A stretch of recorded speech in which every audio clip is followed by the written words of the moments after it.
ex-boyfriend had 53 fucking rules for me throughout our 9-month relationship, and one of them was that I wasn't allowed to bring my phone to the bathroom.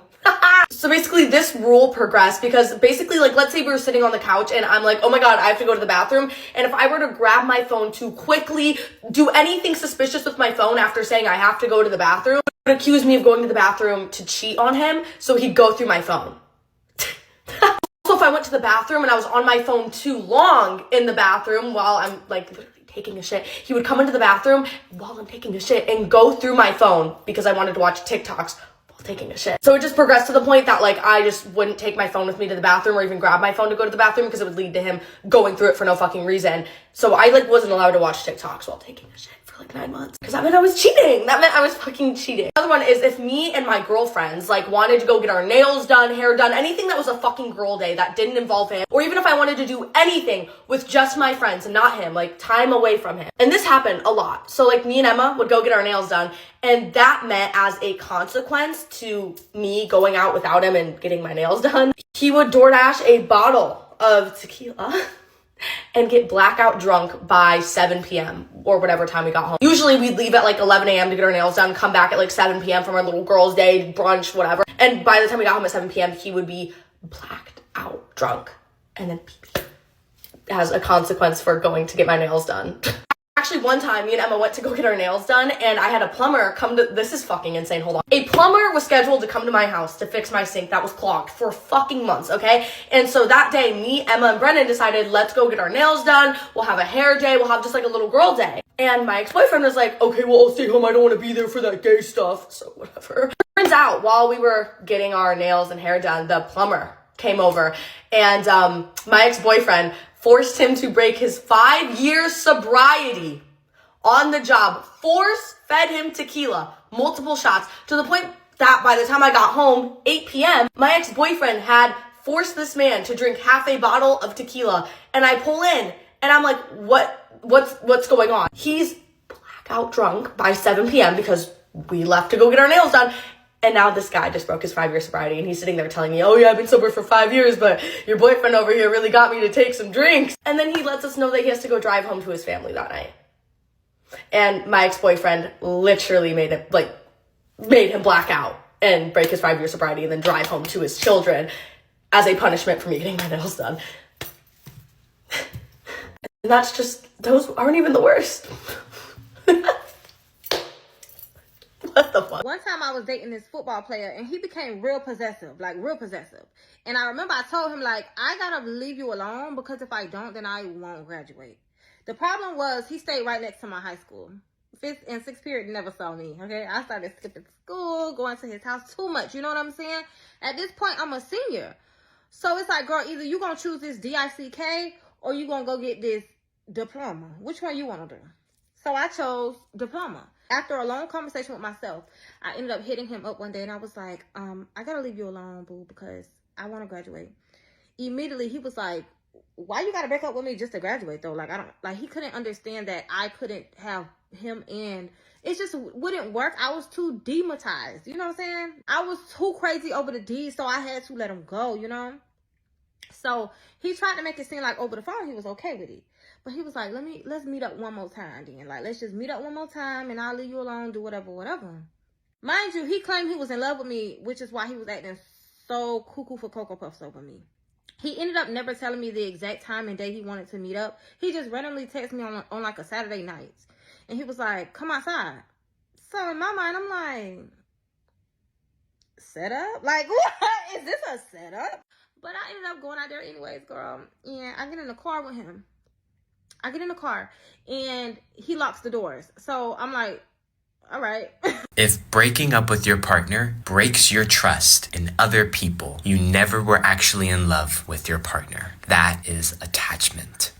Hey guys, so I'm gonna be doing a story time today on how my family basically like disowned me and stopped talking to me. So this happened about like 4 or 5 years ago, but it really started when I was 15 or 16 and I had moved out with my dad to go live with my aunt because me and my dad just got into a huge argument. So when I moved out, I was now living with my aunt, her husband, and my 2 cousins. We were living in a townhome, and so we moved to a house that had a room for me, and we started living there, and everything was perfectly fine. Like, I went to school, I had a job, like, you know, like, my life was good, like, I was good. Okay, so a part of the story that we're gonna have to remember is that I would always garden at night. And when I gardened at night, my aunt's husband was always outside, and he would always be smoking his cigars and like drinking and doing all that. But like, that's at the same time that I would garden at night, you know? Okay, so this is where like the story actually begins now, like, of what happened to me.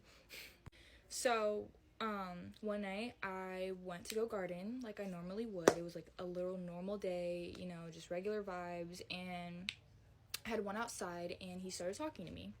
So at the time, I was having a fallout with my friend group, and I didn't really have any friends except my new friends that I made, which was like a little guy friend group, and it was fun, it was cool. Like, I'm not even trying to be on that type of shit, but it was like a good little friend group, you know? My uncle had asked me why I stopped being friends with my like girlfriends, like, and it just, like, the way he was asking the questions were super weird.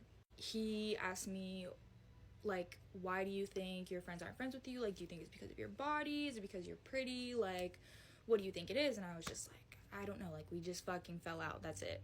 So then, he started asking me about my new friend group, like the one with a bunch of guys, and he was being really inappropriate with it.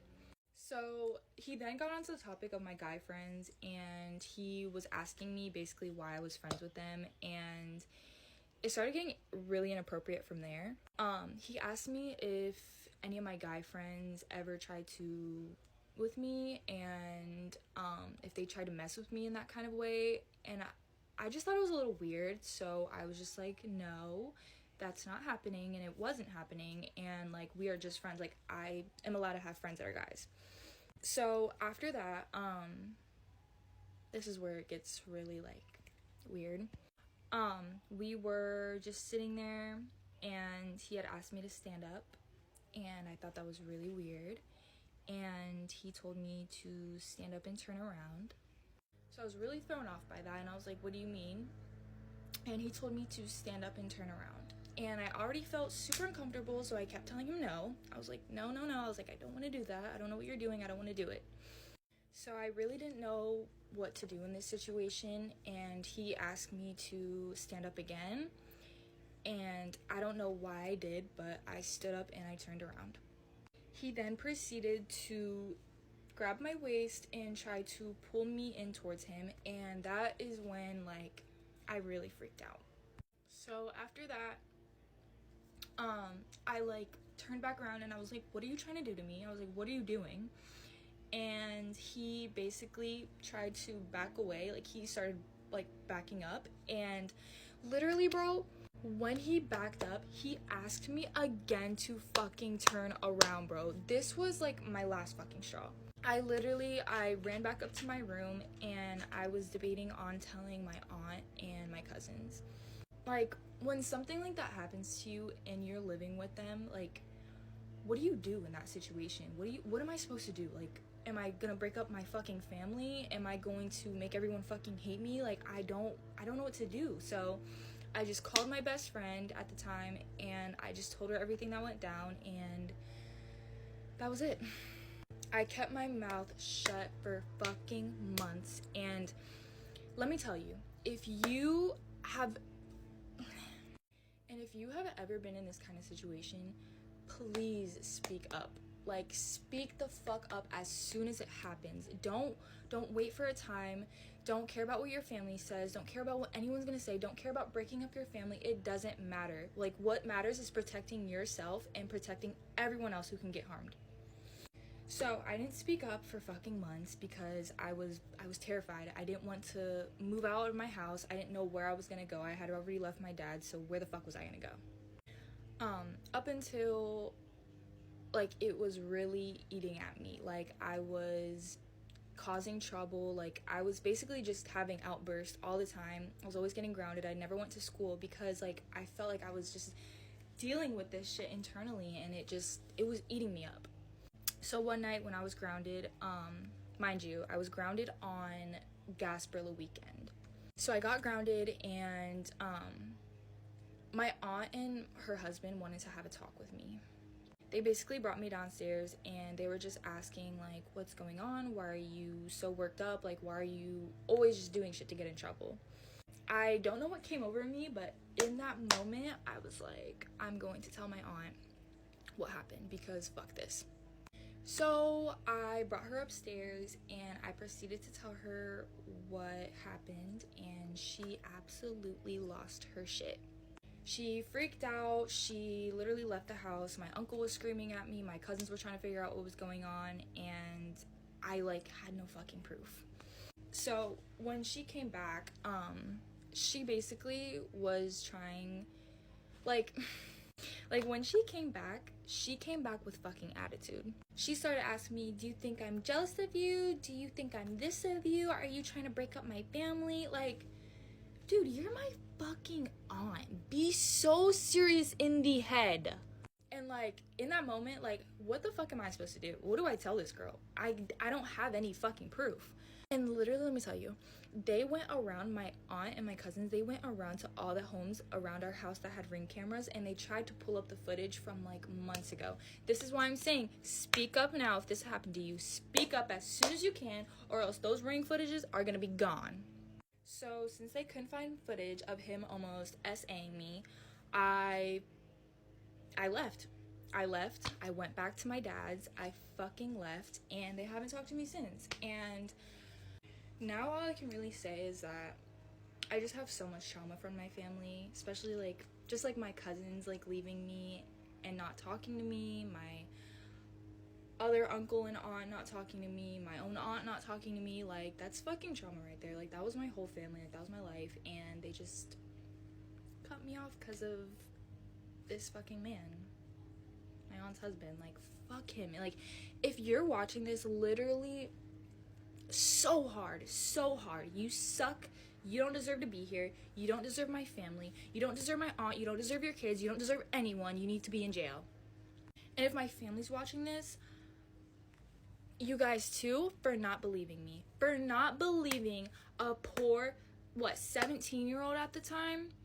Like, when you guys knew all that I was already going through, you guys suck so hard for that, and I will never forgive you for that. But if you do want to come in my life again, I won't hate. The reason most couples argue is because you guys are both making your own assumptions about what the other person's thinking, their intentions. Oh, you probably did this because you didn't care about me. I'm gonna be honest, that's very unreasonable. Assuming that your partner has malicious motives to hurt your heart sounds like the perfect formula for you to continue your avoidant behavior, for you to choose to protect yourself, defend yourself, not be a part of this relationship. Okay guys, so story time on how I let my boyfriend stay the night at my best friend's house, and it did in fact backfire. So me and my boyfriend are doing long distance right now because we met at school, and we're about 2 hours apart, and I guess it's like medium distance, but we've only been dating for about 2 months. Also, disclosure, I'm gonna stop the videos a lot because I don't want to like stutter and I don't really know how to explain it yet. So my boyfriend came up for the day to like see me and whatever, and he was gonna go back home, but it got really late and he didn't want to drive home super late. So we like asked my family if he could stay like at my house, but my parents are super strict and they didn't want like him staying the night at our house, especially since we haven't been dating super long. So my best friend, like, you know, I was telling her like the situation, and she suggested that he should stay the night at her house. Okay, so then I was like, yes, like that's a perfect idea. Her mom was okay with it, and like me and her, she's my childhood best friend, like best friends for like a long time, like over 10 years. And I told him about the idea, and he was like all for it, like yes. So this is where the fun part comes in, because let me just tell you, it got weird. So at first, like, I thought everything was normal and like it was fine, and then we were all in the car together. It was when I posted the video about it. And after that video, he was like, wait, since like I'm staying the night at her house, like shouldn't I have her phone number so that way she can like send me the address and stuff? And she literally gave him her phone number. Like, I was sitting in the middle of them, and they were just, like, chit-chatting, like, over me and, like, exchanging socials, which I thought was really weird. So then the night ended, whatever. They go back to her house, and they both stopped responding to me, like, Snapchat, messages, calls, like, whatever. Like, me and him call every night. I did not get a call. I did not get a text. I got nothing from either of them. I did not sleep at all. I slept so bad. And then the next morning, the next morning, which would have been like this morning, literally this morning, we went to go get breakfast because like before he left or whatever. Oh, excuse me. And the whole like time that we were at breakfast, it was just weird. Like all of it was so weird. And I was like, okay, what is going on? So then we're sitting at the table and like he's swearing that everything is fine, like everything's normal. And then I see a notification, like a message from her pop up, like on his phone. And so I asked him what it was. I was like, what is that? He did not want to tell me. He was like really weird, but I was like, oh, it's nothing. Like she was probably just like asking about you or something. I was like, okay. So I grabbed his phone and the text said that she had a great time last night. And I still, like, we've kind of been arguing about it all day, but like I still don't have like full details. So I'm gonna have to make a part 2, unfortunately, whenever I have all the details of like what happened, if y'all want to know. But basically, yeah, so today's been rough. My daddy came home early and caught me having sex at 14. Let me tell y'all the story. Okay, I'm gonna stop getting on here looking crazy. But first, let me just... They told me to push the content out. Let me just push the content. I'm trying to have fun with it. Let me just push the content. So, I was 14 years old and my boyfriend was 16. And at this time, we was having a long distance relationship. So, like, I would go to my dad's house every other weekend. So, I would see him twice a month. And so, we had already planned to have, like, sex one day or whatever. But, like... we was being impatient. Like, we're kids. We're impatient. So, we was just like, you know, I was like, you know, just come over on this night. My daddy, he got to go to work. I know what time his lunch break is. And I know when you know, he get off. And whenever he come home, if he come home early, blah, blah, all that. But at this time, it had been a minute since he came on home early. He would only come home on his lunch break. And if I'm not mistaken, I think... this night job he had, I don't think he came home on his lunch break. He would come home on his daytime lunch break. So he pulled up or whatever, and so he gave my little sister, and my cousin was there. He gave my little sister some snacks so she wouldn't snitch.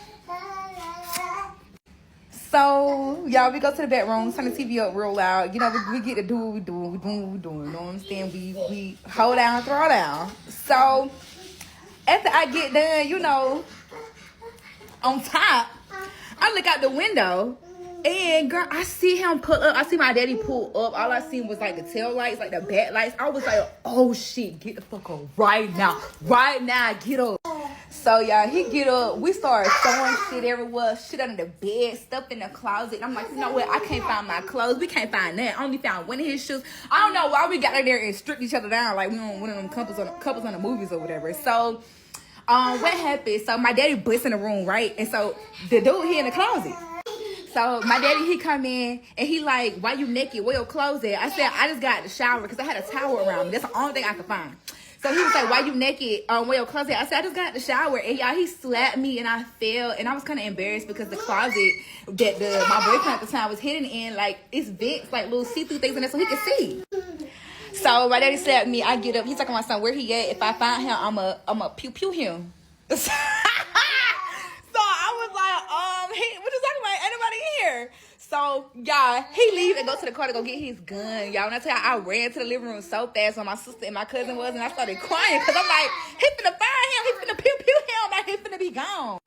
So he go back there. He go search through the room, y'all. I'm scared. Why he don't find him?